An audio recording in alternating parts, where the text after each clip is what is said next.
কি যেন মনে মুখে মুনমুন করে বলতেছিল। মুসলমান ভাইরা আমার, শিরাজার বলেন, ও দুনিয়ার মুসলমান তোমরা শুনো গো, আমি কথাগুলো বুঝতে পারছিলাম না। কথাগুলো বোঝার জন্য আমি আমার কানকে আল্লাহর নবী সাল্লাল্লাহু আলাইহি ওয়াসাল্লামের পবিত্র ঠোঁট মোবারকে লাগিয়ে দিলাম। পবিত্র ঠোঁট মোবারকে লাগিয়ে দেওয়ার পর আমি লক্ষ্য করে শুনতে পাই আল্লাহর নবী সাল্লাল্লাহু আলাইহি ওয়াসাল্লাম আল্লাহ পাকের দরবারে ডাক দিয়ে বলতেছেন, আল্লাহুম্মা গফিরলি উম্মতি, আল্লাহুম্মা গফিরলি উম্মতি ইয়া রাব্বাল আলামিন।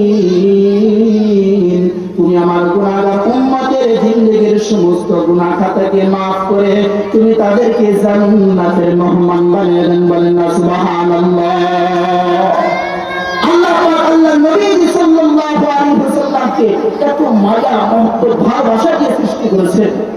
আল্লাহ পাক এই নবীকে নিয়ে সুন্দর নাম দিয়ে কি সুন্দর করে সুন্দর নাম দেয়, সিরাত মাহফিলের নাম দিয়ে অনেক ধরনের ভণ্ডামি করে।